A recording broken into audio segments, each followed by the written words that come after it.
Bom dia, queridos irmãos e irmãs, a paz do Senhor.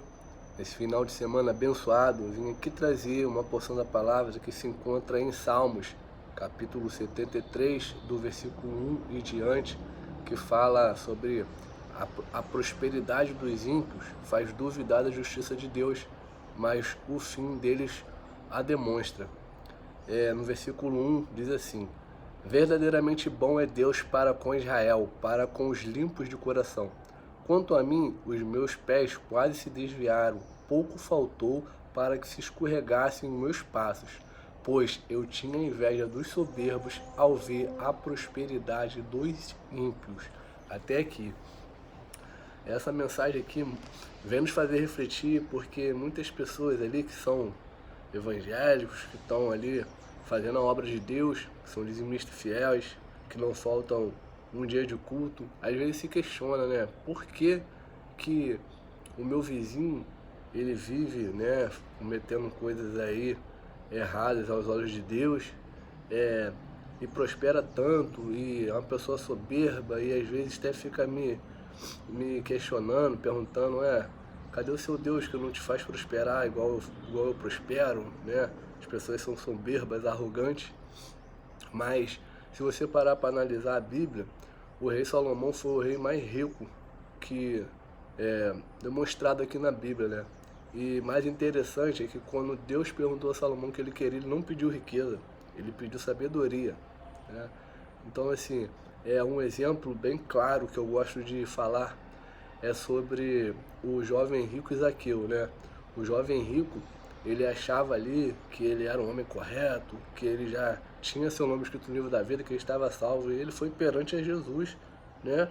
Meio prepotente, arrogante, achando que ele era o cara correto. Aos olhos humanos, ele era um cara correto. Ele era um cara que fazia o bem, que prosperava, só que e as pessoas achavam que a pessoa que era próspero era abençoado por Deus. E estava totalmente correto. Mas quando ele se deparou com Jesus, Jesus falou para ele: você tem seguido todos os mandamentos, só lhe falta uma coisa: vende tudo que você tem e dá aos pobres. Ele se entristeceu e foi embora. Por quê? Porque ele estava preso àqueles bens ali.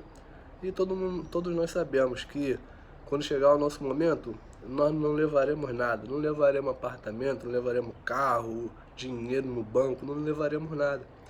Em contrapartida, Zaqueu era um pecador, era um cobrador de imposto. E a sociedade via ele como uma pessoa que não tinha jeito, não tinha salvação para ele. Ele trapaceava, ele mentia. Porém, quando ele soube que Jesus ia passar, ele não teve nem a coragem, né, nem a dignidade de se prostrar perante a Jesus pedindo perdão. Ele não se sentia digno de estar à frente de Jesus. Ele subiu numa árvore, né, e ficou olhando Jesus cheio com bastante compaixão, né, com arrependimento. E Jesus chamou ele para descer e disse que convinha jantar na casa dele. E as pessoas às vezes não entendem, como assim? O cara que fazia, trapaceava, roubava, né, enganava, cobrava imposto. Jesus chamou e foi jantar na casa dele e falou que ia vir a salvação para a casa dele, enquanto o outro, que era tudo certinho, prosperava, não teve. Por quê? Porque assim como o jovem rico, Zaqueu também era rico. Zaqueu prosperou porque ele trapaceava, né, e que ele cobrava imposto e tudo mais. Ele enriqueceu também.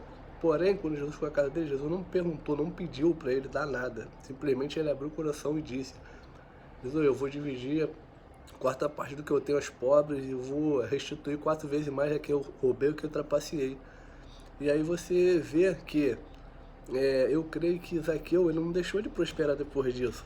Porque se ele prosperar fazendo as coisas erradas, e agora fazendo as coisas certas, eu creio que ele prosperou cada vez mais. Isso não é relatado na Bíblia, isso é um meu entendimento. Se ele prosperava quando ele era ímpio, imagina agora ele seguindo os caminhos de Deus, abrindo mão das suas mordomias. Com certeza Jesus ia restituir ele. Se ele restituiu 4 vezes mais, Jesus ia restituir 10 vezes mais. Em contrapartida, o jovem rico, ele abriu mão da sua salvação por causa do seu dinheiro. Então não devemos invejar as pessoas que prosperam, né, que buscam a todo custo prosperar. Nós devemos buscar a vontade de Deus, Outro exemplo que eu quero dar, às vezes a pessoa vai para a igreja, tá ali, é dizimista, né? Ela fala da palavra para todo mundo, onde ela vai, ela fala de Jesus, ela faz parte de ministério na igreja e toda vez que ela vai pro culto, ela pede a Deus, Deus me dá um carro, eu preciso de um carro. Eu venho para a igreja, divido o Uber com as irmãs, eu preciso de um carro. Aí Jesus, sabendo que, né, que se der para ela, ela vai desandar, mas de tanto ela insistir, ela fala assim, quer um carro, então eu vou te dar um carro. E dá o carro para a pessoa. Aí o que essa pessoa faz com o seu carrinho? Em vez de vir para a igreja mais vezes ainda, porque se você ia várias vezes sem ter, agora que você tem que ir mais, pô. Aí a pessoa faz o quê? Pega o carrinho, não, agora que eu tenho um carrinho, pô, não tem um pão que ele ia viajar para a região dos lagos, vou viajar, e aí na outra semana eu querer ir pro shopping, aí abre a mão de fazer as vontades de Deus porque ela ganhou o carro. Então, às vezes, Deus ele não permite para você não se desviar dos seus caminhos, né? É óbvio que Deus, ele tem o melhor para nos dar, ele tem, né, já preparado bênçãos grandemente na nossa vida. Mas tem pessoas que recebem não, porque lá na frente ele sabe, assim como foi falado na palavra aqui, que às vezes Deus tem uma bênção preparada, mas você precisa se moldar, né? Se preparar para receber as bênçãos que ele tem preparado para você. Porque se você não se preparar para você receber a bênção, você cai, se desvia, né? Imagina você pegar uma quantidade aí, 1 milhão de reais e dar na mão aí do morador de rua. Ele não está preparado para receber aquilo. Ele vai gastar aquilo ali em menos de um ano. Então, assim, para você receber as bênçãos, você precisa se preparar, você precisa se moldar, pedir a Deus para te moldar o seu coração. Porque, como foi falado aqui, Salomão não pediu riqueza, Salomão não pediu para ser próspero, Salomão pediu sabedoria para lidar com o povo de Deus. E, através disso, Deus fez ele o rei mais rico da Bíblia, da história da Bíblia aí. Então, assim, Salomão não estava preso a riqueza, ele não estava preso à sua riqueza, né? Mas Salomão, todos nós erramos.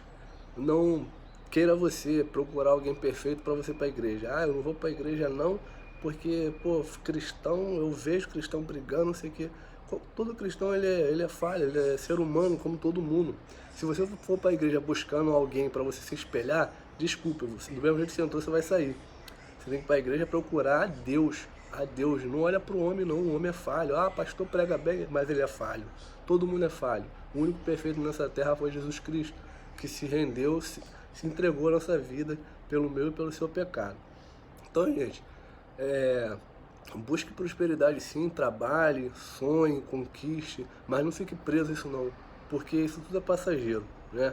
Isso tudo é passageiro, Deus tem o melhor para nós preparado, e se fizermos a vontade dele, né, buscarmos ele de todo o nosso coração, todas as nossas coisas serão acrescentadas, como diz na palavra aqui. Devemos buscar ele cada vez mais, e também não ficarmos presos às coisas desse mundo. Deus ele quer que você vive sim, se alimente bem, passeie, curta as coisas desse mundo, mas não fique preso a isso. Busque primeiramente o reino de Deus, que as demais coisas serão acrescentadas. Que Deus abençoe, se apegue nessa palavra aí e busque a Deus de todo o seu coração, em nome de Jesus. Até o próximo vídeo. Tchau, tchau.